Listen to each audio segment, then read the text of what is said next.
Okay, welcome. This first video is going to be the video about doing an infinite runner spawning system so that we can have levels just generate as you move along through the level. Let's go and look at in Unity, like we did in class. We just start with this one prefab of the first level, and we have the player script over here under the game. And we're just going to be moving the character on the fixed update. So we're using set velocity. We're taking in the player speed. We're multiplying that by time.fixed delta time. And we're feeding it directly into the X movement. And in the Y movement, I'm just using the gravity so that if the character does fall off a ledge or a platform, that he will play the appropriate animations. And all I do at the end here is just set up the animator to play the correct animation. And then we just have our standard jump system and our standard ground check system here. So before we start, I'm going to remove all the stuff that I've done for this prep. There we go. Just removing all the existing code. I'm going to apply the prefab in the top right over here. I'm also just going to remove any existing scripts that aren't required.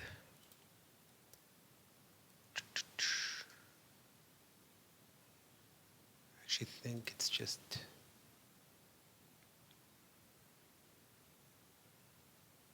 these two, that's it. So I'm going to delete them. Okay, now we're going to start. So the idea is that we are going to make this kind of a pseudo randomly generated system. Excuse me, Bolt is giving me crap. So the idea is that we create an empty game object like I did here, and then I just designed the level and designed all the assets in the level to be where I want them to be. And inside of that, so let me just neaten up this prefab a little bit. So I'm going to go and create a new empty. Let's call this assets, just so that it's easier to read where everything is. So I'm going to grab all the model assets, with the exception of the SP next. So this is going to be where we spawn the next level. So the reason I made it into a game object is that if it's too close or too far, you can just simply move it.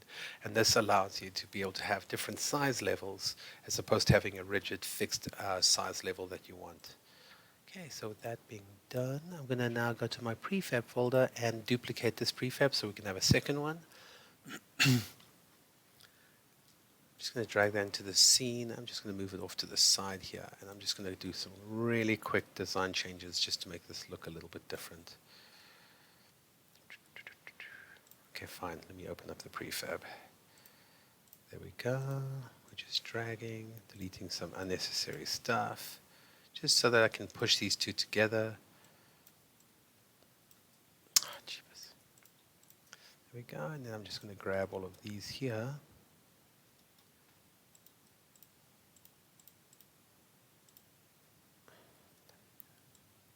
Whoops, I completely missed an entire section of pieces. There we go. Just going to move it over here. This is not by any means the best way to do something, but it will get the job done. And now we're just going to duplicate this little platform just to make something look a little bit more different. There we go. There we go. So if we look at the left and the right, these are my so-called two different levels or areas that the player will be able to run on. So now that this prefab is done, I'm going to delete it. I'm going to start with one prefab in the scene.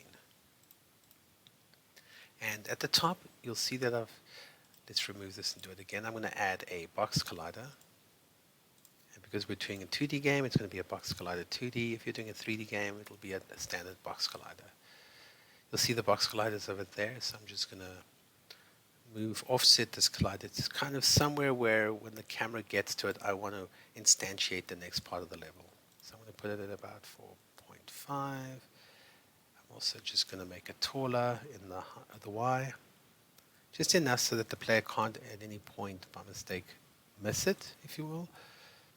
And I'm going to turn this to be isTrigger. I want the player to be able to run through it, but when the player runs through it, I want to say, okay, cool, let's instantiate the next part of the level and destroy the current level. Okay. I'm just going to right click and just copy this collider and add it to the second prefab. Oh no, it's already got one. Sweet. That makes life so much easier already. Okay, so now that we are ready here, we can now go in. The code's going to happen on the actual prefab. So we're just going to add a flow machine, and like I did in class, let's go back. That was unacceptable. I'm going to do one in Bolt, and then I'm going to do the other one in the code so that you have both references for how to do this. So I'm going to create a new script. I'm going to put in the scripts folder. I'm just going to call this infinite runner LG for level generator. Okay. Now we need three variables. So at the start, we're going to need one variable that's making a reference to the spawn point. And I'm just going to need this to be a transform because all I want to access is the position and the rotation of this object. And because we already have the object, I'm just going to grab the sp underscore next and pop it in here. So now we have reference to this spawn point over here. And second, I'm going to create a timer just to keep track of how long before we destroy this level. So I'm going to make that into a float. I'm going to set this value. Let's set it to 5 seconds. Okay, now we'll need one more variable, and that needs to be inside of your scenes variable. So you can just click on the scenes variable in the scene here. I'm going to delete it here and recreate it. And we need to create a list. So I'm going to call it list of level objects, or level prefabs. There we go. Level prefabs. Doesn't have to have the word list in it. I just do it because just by quick glance I can see what I've done. Okay, now over here it will normally say null. So you're going to click on here and you're going to type in list less than sign game object. Wait for it to generate and you'll find it's the top one. So we're making a list of game objects. And because we have two prefabs, if you had 10, you would just hit this little plus 10 times. I'm just going to add it 2 times because I'm going to drag my second prefab into the second slot, my first one into the first slot, and now I have reference to those objects. Remember to drag them from the project and not from the scene, because we're going to be destroying this one in the scene. So if you make a reference to that, next time around you're going to get an error that just says that it can't find that object. The reference has been broken, that kind of thing. Okay, so let's go. I want to maximize this window. If you're wondering how I do that, if you hover your cursor over any of the windows and you go Shift Spacebar, you'll be able to make any window in Unity big like that. Okay, we're going to delete the start and the update because we do not need these. What we do need is an untrigger enter 2D. There we go. And we don't want everything to be able to instantiate a level, so you don't want an enemy to run through there or pick up, or pretty much anything could go through that. So I'm just going to drag off here. I'm going to go compare tag. So it's game_object.compare tag. Just connect the dots here, close all of them up, and I'm going to be checking for the player. So where I'm getting this reference for the name is from the actual player. So if I select the player, you'll see in the top right here where it says tag, it's currently tagged as player. So remember, when you're typing this out, it has to be exactly the same. Whether it's camel case, whether it's lowercase, whatever it is has to be the same. Okay, and if you just drag from the little purple dot on the right, you'll see that the first option is branch. So we'll be able to just branch off here. And we only care about the true. So what happens if it's true? If it is the player, we're going to drag off and we're going to type in game object.instantiate. And we're looking for original, position, and rotation. We're not too concerned about parenting because we're not going to parent this object into the world. Okay, now you'll see the node is orange, and like I said in class, orange means that it's missing inputs, it's missing information that it requires. So we already have a reference to the spawn point here, so we're going to drag that in. By the way, on the left side here are where all the variables we create can be found here, whether it's in the graph, on the object, in the scene, in the app, so you can use that across multiple levels, and in the last one, which is the easiest one to understand, it's variables that you're going to save. So we've got our object variable. We're going to drag off here. We're going to type in transform.position. I'm going to do a get. Sorry, this seems to have set itself to human naming. We're going to plug that into position. We're going to drag out here, and we're going to type in transform.rotation get. And now we have the position and the rotation of where this needs to be. Now, if you know the rotation doesn't change, you could just drag off the rotation and type in quaternion.identity. Oh, jeepers, I can't spell. Quaternion.identity. And what that means is that it's just going to ignore rotation. It's just going to set the rotation to 0, 0, 0. So if you know that's the case, you can just do a quaternion.rotation. But you never know. You might want to change the way the level rotates by just changing the spawn point so it can start spawning upward if you or whatever the case may be. Okay, now the last one is what are we actually instantiating? That's where we went to our scene, and that's the variable that we created, which was a list of game objects, where we have our prefab 1 and prefab 2. So we're going to drag that in. And it's not going to be, we don't necessarily just want to say spawn 1, spawn 2 type thing. We want to say that it's got to have a certain degree of randomness. So we're going to drag off here. We're going to say get list item. And the list always, when you're looking for an item or when you're getting an item from a list, it's normally in an index value. And lists start at 0. And then the next one will be 1, 2, 3, 4. So it always starts at 0. I'm just going to plug that into the original while I'm at it. Just neaten this up so it's easier to read. Just move this down here. There we go. Okay, so what I want to do is from the index, I want to drag out and type in random.range just to get a random value between 0, because the list can't go below 0, and then the maximum value. Now, I could just say, okay, cool, there are 2 items in the list, and just put the maximum value to be 1 in this case. But what if I add more items or remove items from this list? I want it to be dynamic. So I want it to be able to be smart enough to realize, oh crap, there are now 4 items as opposed to 2.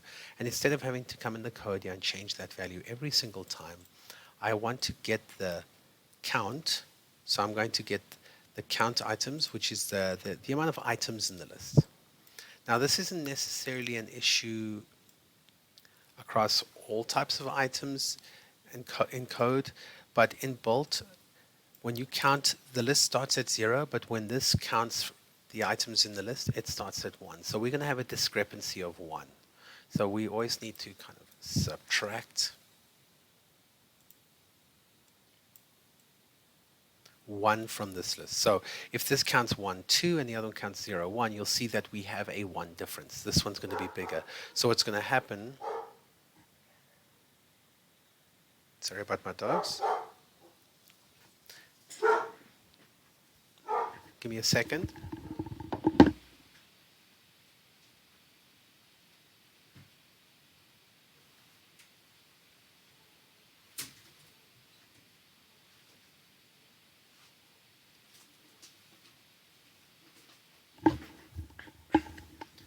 Okay, I'm back. Sorry about the dogs. They're crazy like that.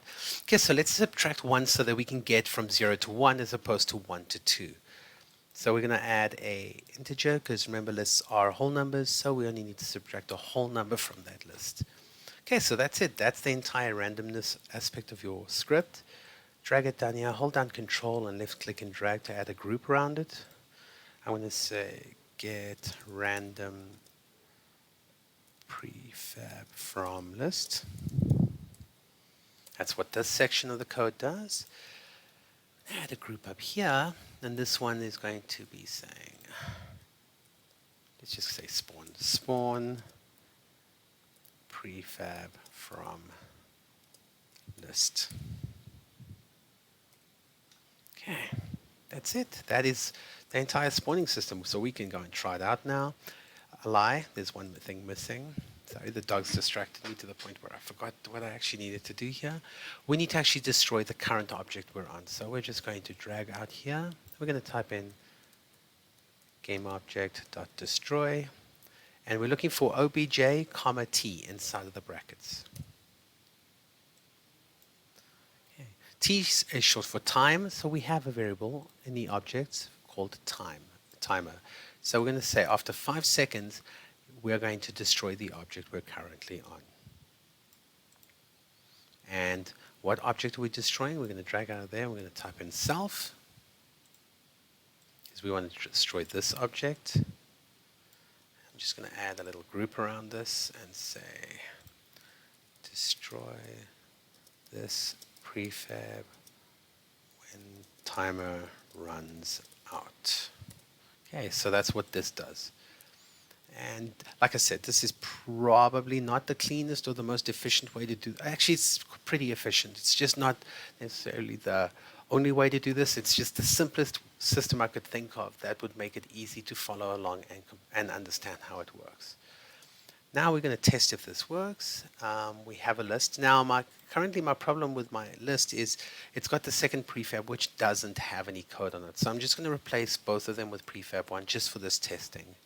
I'm also going to grab my game window and put it down here because I'm not actually going to be focused on playing the game as much as I'm going to be showing you how the level here actually instantiates. I'm also just going to disable the skybox here so we can just see the level clearly. Okay, so let's test this out. I'm going to try to play this as best as I can while keeping an eye on whether things are working or not. So the character is going to do infinite runner style. Notice how it instantiated. The other one's going to disappear after 5 seconds. There we go. We'll keep jumping, and you'll see that it keeps going and on and on and on. I can play this game for a minute. I can play this game for 5 minutes, 10 minutes, 20 minutes, and it will keep doing this. The reason we destroy the level after it leaves the camera is that I guess if you play the game for 5 minutes, it's not going to be bad. But if you play this game and you're really good and you play for an hour, imagine having about 10,000 of these prefabs lying in the scene. It's almost like never removing projectiles in a game, and then before you notice your frame rate is dropping, your game is performing really poorly. Okay, so that's section 1 done. So now we can go on to the second prefab, which is going to be the code section. So I'm just going to open up this prefab. It's got everything we need. We just need to add a script here. So I'm going to go to the scripts folder, right click, create a new script. And we're going to call this one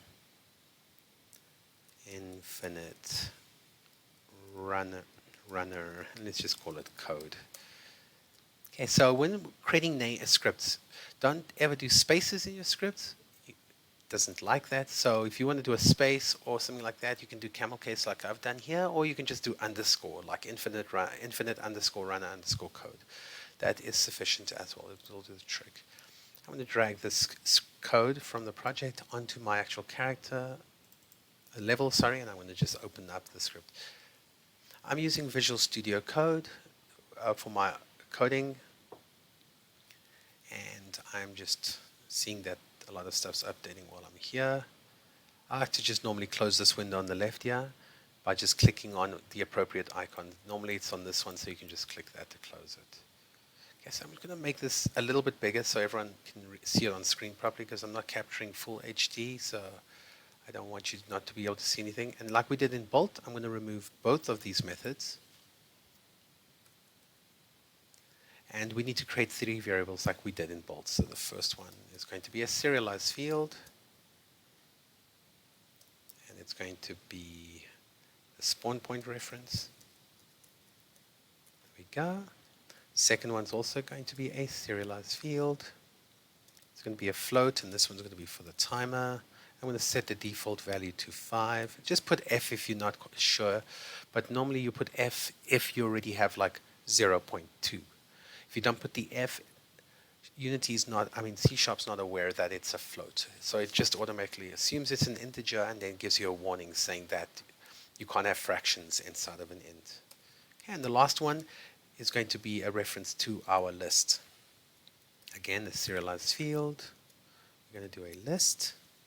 Less than sign, just like we did in Bolt, game object, greater than. And now spacing, let's give this a name. Let's call this list of prefabs. Let's just call it that. It's equal to. Now what happens here, this can be confusing in the beginning. Same thing with enums and delegates. Is on the left, we're saying this is what we want. I want a list of game objects. This is the name. And on the right side is where we actually create that list. So we're going to type in new, because we're creating a new list of game objects, 2 round brackets, and a semicolon at the end. So this is our intentions. We intend to be making a game object. we're defining the details, and on the right side, we're actually creating that list. Okay, like we saw in Bolt, all we need are these three variables. So I'm going to go down, and we're going to do an on trigger enter 2D. So just go down the list so you see 2D, hit tab or enter on the keyboard to autocomplete. If you're using these colored brackets, it's really cool. I know people, like a lot of my dev friends and programmers, say that they can't handle it, but I just find it really nice for when you're starting out to kind of track where your braces are and in relation to each other. Same with the brackets. You can see that they're all color-coded to each other. Okay, so we're going to do the exact same thing we did in Bolt. So we're going to say if,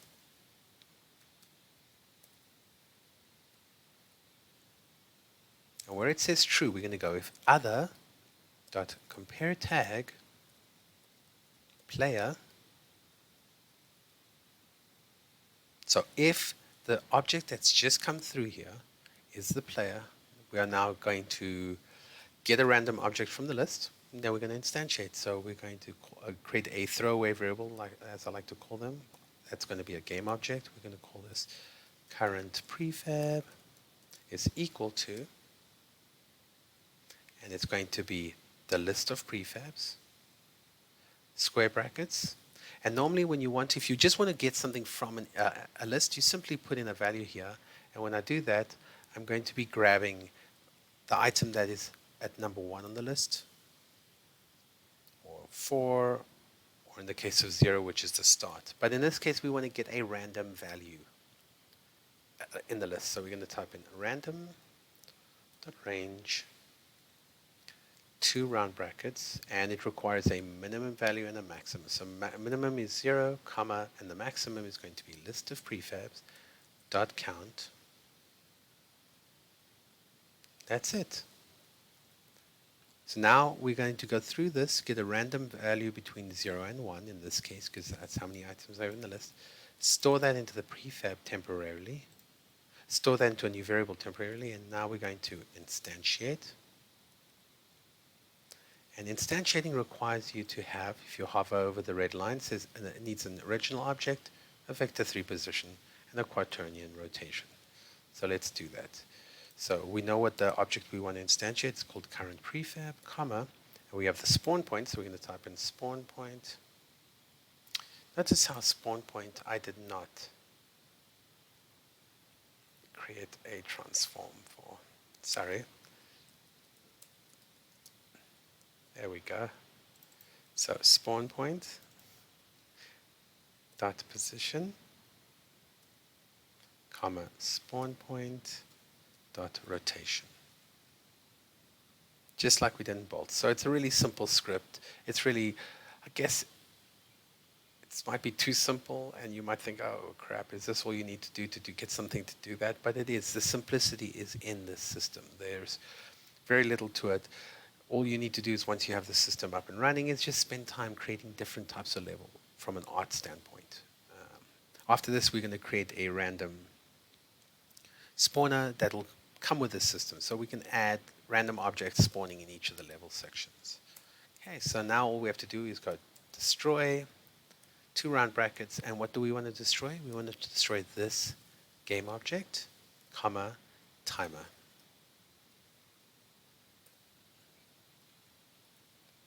So this, there are times where you don't have to put in this, but I find it's safe to say that delete the game object that is attached to this script. Okay, that's it. So we can close this, go back to Unity, wait for it to compile and generate the code, and you'll see that we'll have 3 variables here. Stop at Bolt. You'll see that we have the spawn point, so let's add the spawn point. We have the timer, we're going to leave as 5, and we'll see the list is empty. Now, don't be confused and say, oh, well, the list is broken. It's not. It's just telling you there's currently no items in the list, and the size is set to 0. So hit 2. You'll see now we have slots for 2 prefabs. I'm going to drag in prefab 1, drag in prefab 2, and we're good to go. So I'm just going to go back to my scene variables and make sure that I have both prefabs in my list. Now, when you're doing this, don't do both Bolt and code. You can choose which one you'd rather do, but you don't have to have both of them. I'm just showing you how to do it in both. So choose the one that you think is going to fit your needs better. Damn it, I can't play. Oh, I suck at games.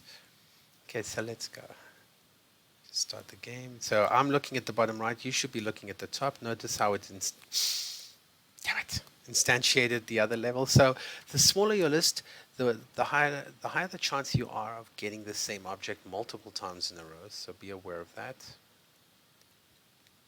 So the quickest way to make it a little more randomized is just make the list bigger and choose and just add the same prefab multiple times so that you have a better chance of getting that object prefab if that's what you want. But so yeah, there we go. We keep going and going, and we can keep going till the cows come home. So we're just going to play it through and through. So that's it. That's it for this video on the prefab system that allows you to, not the prefab system, the spawning system that allows you to generate as many different types of levels. Now this can work for a top-down, this can work for a side-scroller, as you can see here, and this can also work for a 3D game. There's no reason this system cannot work across all of those. But until the next video, good luck, and I hope this helps.